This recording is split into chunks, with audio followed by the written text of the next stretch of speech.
artists. I hope everybody is having an awesome day. Welcome to day 4 of Robot Week.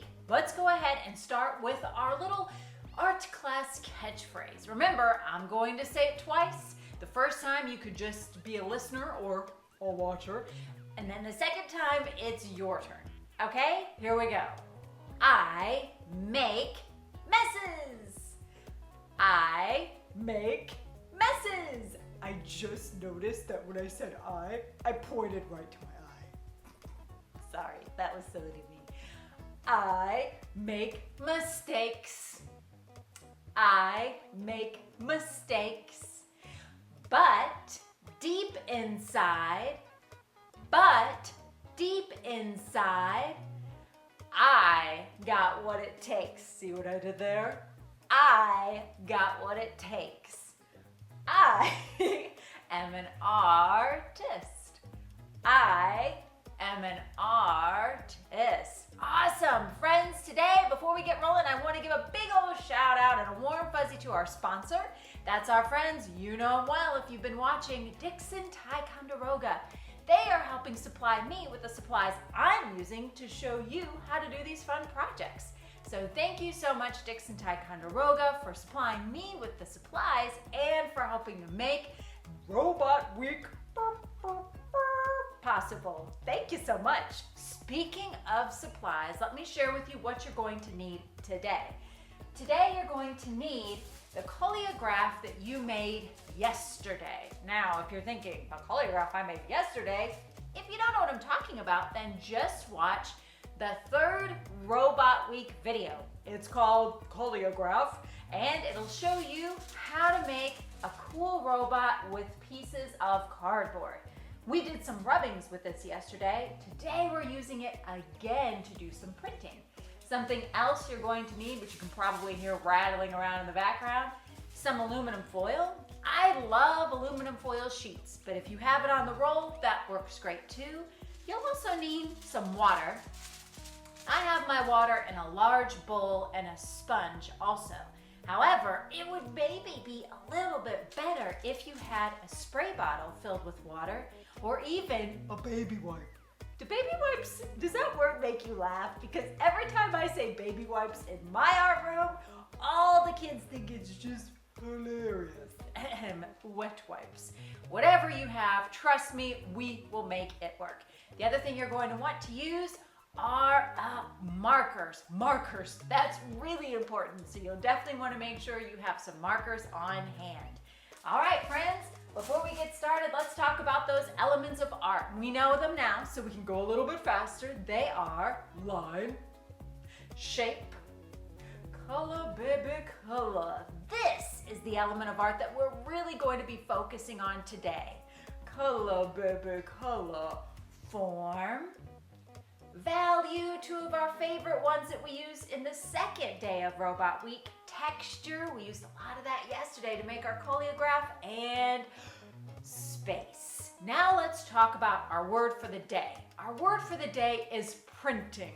Whoop whoop. If I say printing, whoop whoop, you say printing, whoop whoop, you already know what to do. Let's talk about what a print is. A print is when you take something and you press it down and then you pick it back up. And what's left behind, that is called a print. You've heard of people having to get fingerprinted. They get a little bit of ink on their finger, it gets pressed down, and then they pick it back up. You've probably also heard of something called finger painting. You may have even done a little bit of finger painting before too. The difference between finger printing, when you press something down and pick it back up, and finger painting is with finger painting, you put your fingers down and you move them all around. That's painting. But with finger printing, you're pressing it down, picking it back up. But we're not finger printing or finger painting today. We're going to be printing on our collagraph print, or with our collagraph print. We'll be taking a piece of paper after we've colored it with marker, press that paper down, pick it back up, and we will have a print of our robot. I think it'll be a lot easier once we start doing it, and you'll be able to see exactly what it is I'm talking about. I will tell you this though, sometimes prints turn out great. completely filled in with color and texture and it looks super. And then sometimes prints turn out meh, where the whole print doesn't show up.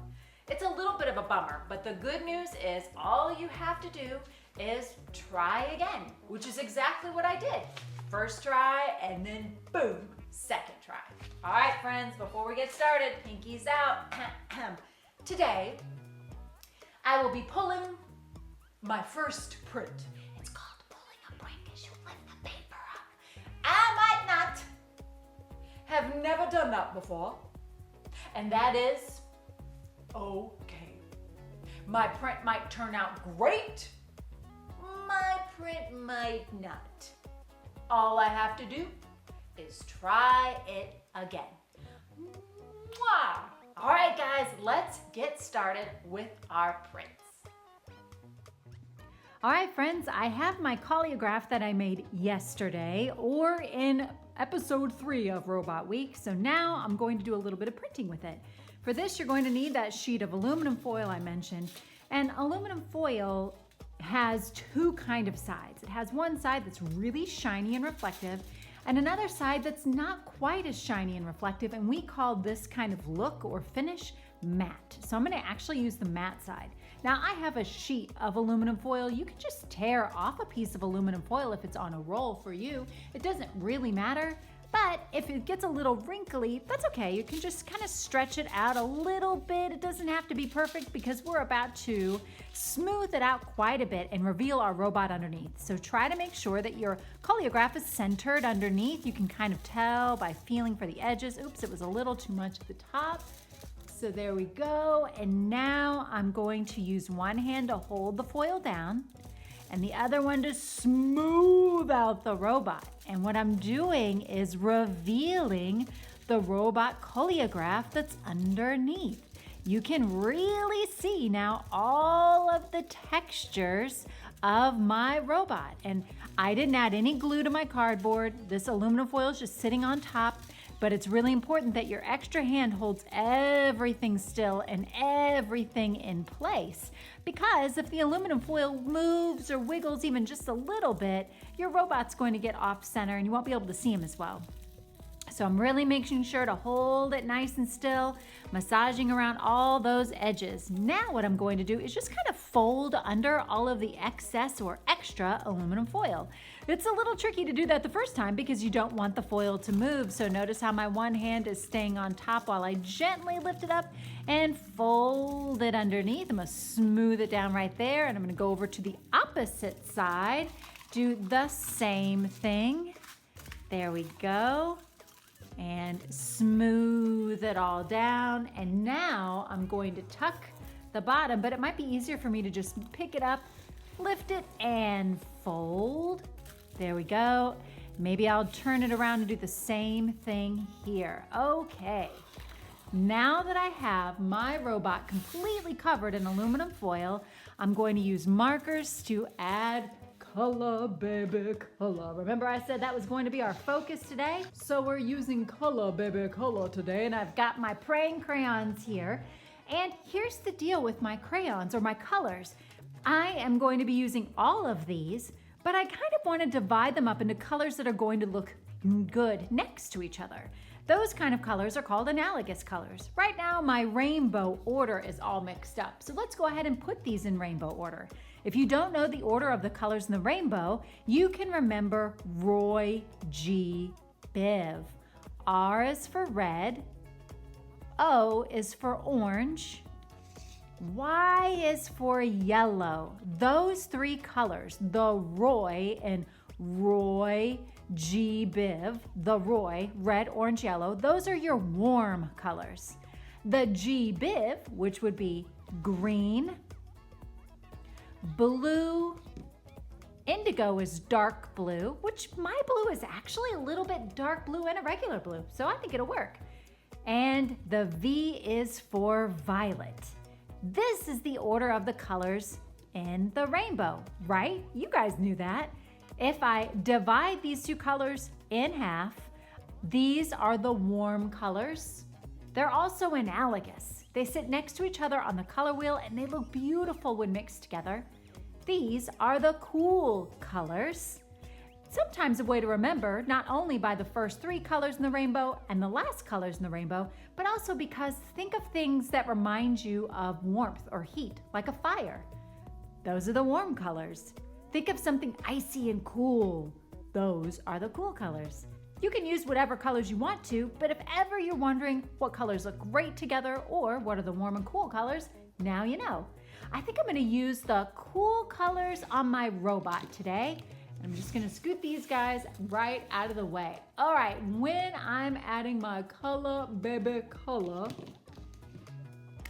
I'm not going to use the tip of my marker, but I'm going to use the edge. And what the edge will do, will help me color the surface a little bit more completely. Now, it is kind of fun to color on aluminum foil because the surface of the foil is very slick. So your marker can move over the surface of the foil really easily. So it can go pretty quickly. And the cool thing about printing is that if you pull a print and you're not happy with the print, it didn't turn out quite like you had hoped, the good news is that you can always try it again. With printing, you just print over and over again. And look how some of my marker color is kind of shrinking or drawing in a little bit. You know what? That's going to be my experiment. I'm going to see just how that will turn out. Will that look okay when I pull a print? Right now, it actually looks like it would make a really cool texture for my robot. Sometimes with art does something that's a little bit unexpected. You weren't exactly expecting for the marker to do that. I know I wasn't. But the cool thing is we can now see what will happen now that the marker has done that little trick for us.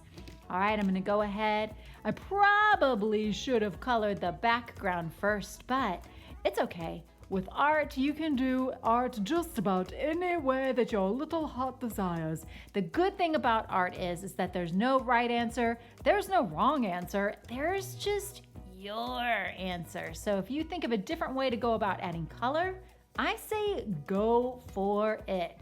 I am loving the colors on my robot. I'm just gonna say it. I'm not bragging. I'm just proud of my art.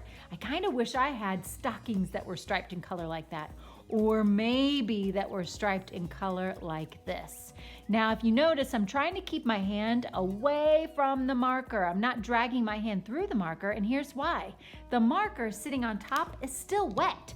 If I drag my hand through it, can you guess what would happen? Yes, it would smear, which would be fine, but that's not exactly what I want to have happen to my robot. If you have to take a break from coloring, or you have to get up, go stretch your legs, go stretch your art muscles, that's fine. You don't have to do all of this in one sitting. You can always just come back in a little bit, continue to add color. This trick I'm about to show you will still work. I'm coloring pretty quickly. You could always go really slowly, add lots of different color, or you could kind of color fast like me. You'll notice though that with my kind of lines that I'm coloring with, because they are done very quickly, it gives my robot a little bit of an energy kind of feeling. That's the thing with lines. Lines can really show the energy of something. A nice calm, smooth line would make for a nice calm robot. But these little scratchy zigzag lines will give him a lot of energy, maybe make him look a little bit more electrified. All right, I think I'm just about done coloring my robot. Now for some variety, I'm going to switch over to my warm colors. The warm colors is what I will be using for the background. So again, I'm holding my marker and I'm gonna kind of do a little zigzag kind of texture. I'm gonna blend in my other marker colors, just kind of wiggling my marker all over the aluminum foil, kind of filling in all of those little gaps and all of those little spaces, giving him that energy or that electrified kind of feeling. All right, let's see if I can now overlap the orange. And when I overlap the orange with the red, it makes this beautiful tertiary color.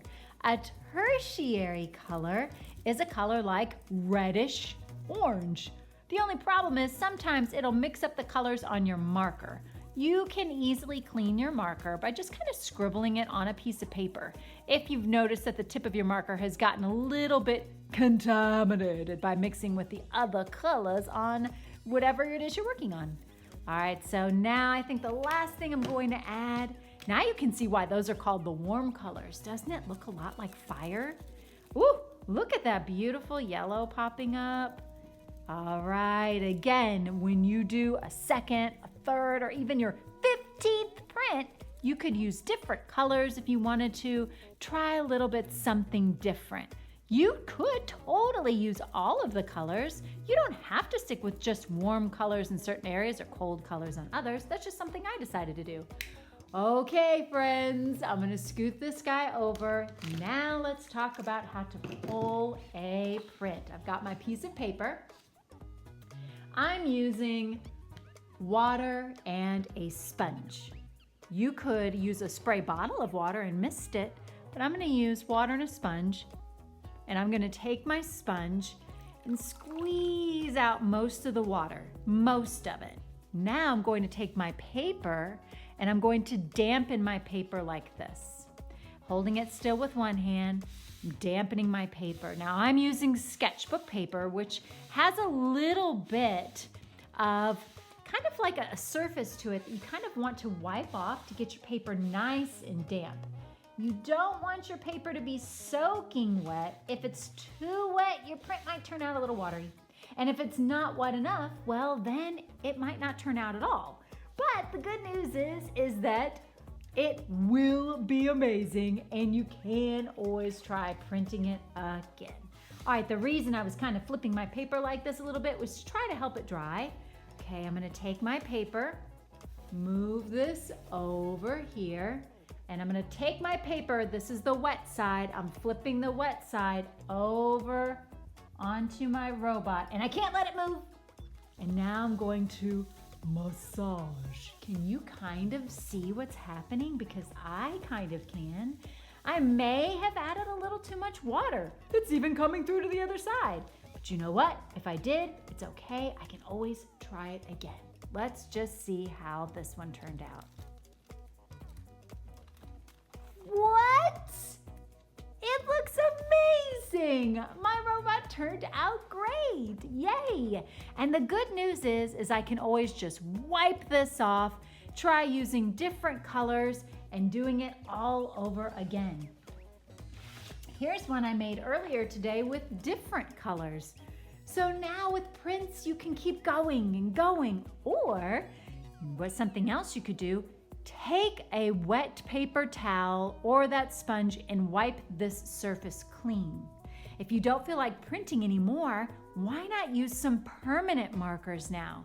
Permanent markers that you can add color, lines, and designs that can make this an amazing work of art too. So with our collagraph printing plate that we made, we were able to get so much different kinds of artwork. We did rubbings, we did printing, and then finally with this, you could have a really cool metal relief because the surface is built up design. All right, guys, I hope you had fun. This one was pure magic, and so are you.